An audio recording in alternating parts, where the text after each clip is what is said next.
UFOs or UAPs, you can call them whatever you want, but the craving for real proof of alien life is at an all-time high. Already in 2024, 10-foot aliens have been spotted outside a mall in Miami and on top of a hill in Brazil, in addition to multiple UFO sightings from New York to Japan. Seeing a UFO in the sky is enough to send onlookers into a state of panic and excitement. Now imagine coming face to face with an extraterrestrial being. That will definitely send shivers down the spine of any human being. Coming in contact with an entity of an advanced civilization produces immense fear purely because we don't know what their intentions are. Have they come with a message of peace or hostility? But the people we are going to be talking about in today's video have been fortunate enough to survive such a spine-chilling experience.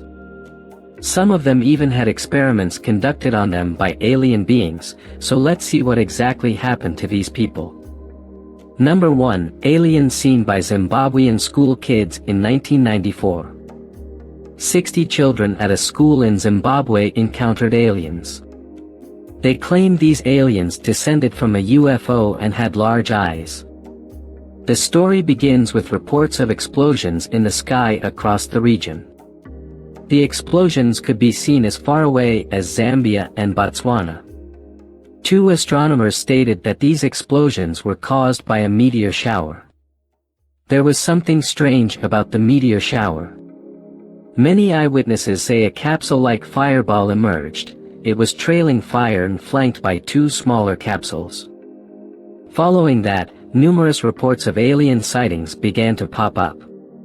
A young boy and his mother reported spotting aliens in daylight before the aliens disappeared right over our heads practically.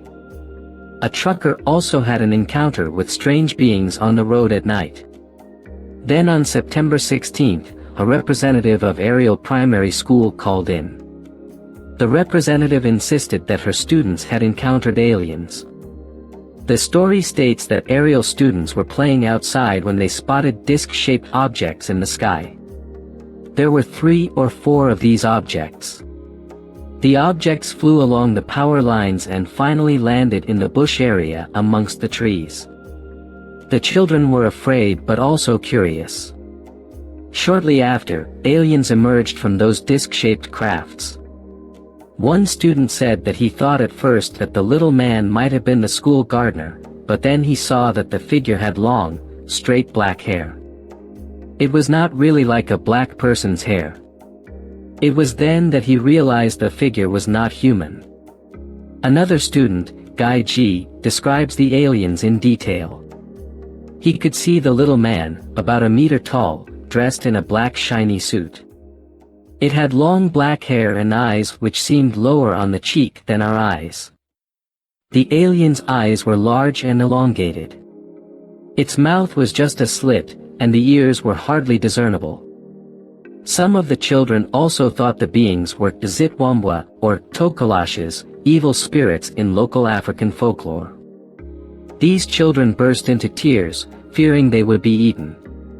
When the students reported their alien sighting to the teachers, they were met with disbelief.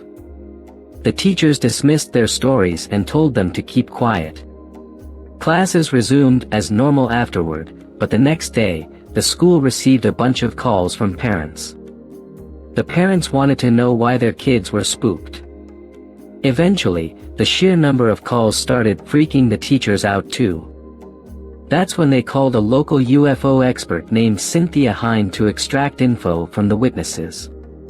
Hind recorded this encounter as Case 96 and described it as one of the most exciting UFO stories of this or any year. This incident can definitely not be passed off as a hoax because all the 60 school kids gave very similar descriptions of the tiny aliens they saw with big black eyes.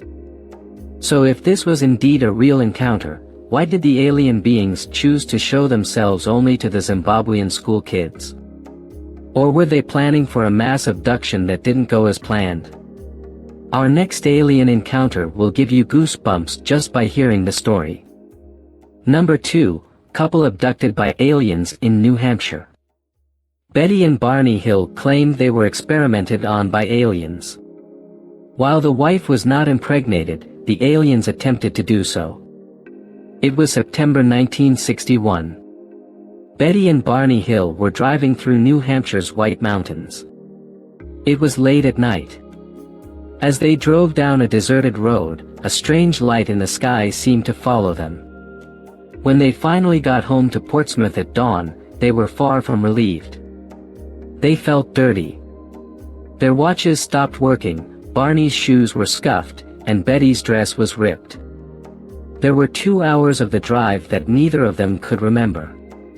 Barney also felt compelled to examine his body's lower half. What had happened? Neither of them could answer that question for a year. Betty suffered from disturbing dreams, and Barney developed an ulcer due to anxiety. Deciding this was too much to cope with, the couple sought mental help. They underwent hypnosis, revealing a startling story. Gray beings with large eyes had walked them into a metallic flying disc. This disc was as wide as their house was long. Once inside, the beings examined the couple and erased their memories. The Hills were then separated, taking turns in an examination room. Each was asked to climb up on a metal table. The table was so short Barney's legs hung over the side. The beings removed Betty and Barney's clothes, plucked strands of their hair, took clippings of their nails, and scraped their skin. Each sample was placed on a clear material similar to a glass slide. After that, the aliens probed them with long needles connected to wires. One large needle was inserted into Betty's belly, causing her some pain. She claimed this was a pregnancy test. Throughout all this, a being they called the leader watched from the side. After Betty's examination ended, the beings rushed back into her room, excited. They had discovered that Barney's teeth could be removed. Betty laughed and explained the concept of dentures to them. The aliens seemed to have trouble understanding human aging. Fortunately for the couple, they were too old to have any children. The aliens released them after further tests. If aliens have interacted with humanity all along, why would they struggle to understand human aging? Some suggest these visitors were from a rival or newcomer faction. This is supported by all the tests they had to do to understand human bodies. But why would the aliens release these humans back on Earth, knowing very well that they would share with the world that they had just met extraterrestrials? There are innumerable such testimonies where people have talked about being abducted and used as guinea pigs for scary alien experiments. One such abduction even talks about giving birth to alien hybrid babies. Number 3, woman gives birth to 48 alien hybrid babies. 24-year-old Megan Lyer married her husband. They wanted to have a child, but Megan could not get pregnant. After extensive tests, it turned out that Megan was infertile due to the deterioration of her reproductive organs. The doctor stated she had given birth many times, despite Megan having no memory of ever doing so. One doctor suggested she undergo hypnosis to bring out repressed memories. During this procedure, Lyer told the doctors an incredible story that shocked them. She was walking along the alley of the city park when a UFO hovered over her. Before Lyer could run, it sucked her up in a beam of light. Lyer fainted and woke up in a dark room, which soon had its lights turned on. She was able to make out humanoid silhouettes. Like the creatures in Betty Hill's story, the ones who kidnapped Megan Lyer were small. They had short bodies, slender arms and legs, and large heads. Lyer was soon taken to a place that looked like a surgery room and examined.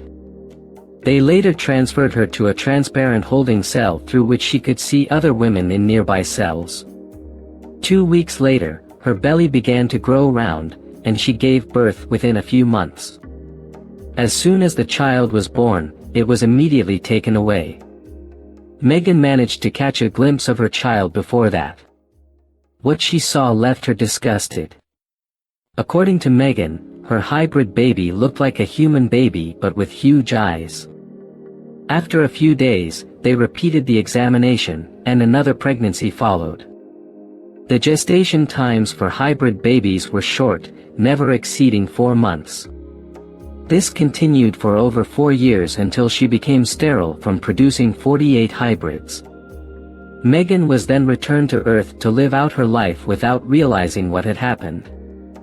Many skeptics would say that Megan must have just been hallucinating, because how is it even humanly possible to give birth to so many babies? But keeping in mind that back in the 1700s, a Russian woman named Valentina Vasilyeva gave birth to a record 69 children, suddenly 48 doesn't seem that impossible. But why haven't other women around the world come up with such testimonies about giving birth to hybrid alien babies? Was Megan the only lucky one to have escaped from that alien prison? And if you do believe these abduction stories, does it mean that the extraterrestrials are still conducting experiments on us humans? Or maybe you have also been a victim of such an abduction but don't have any memory of it. Subscribe to the channel for the latest revelations in space exploration. Hit the bell icon to stay updated, and let's continue to explore together.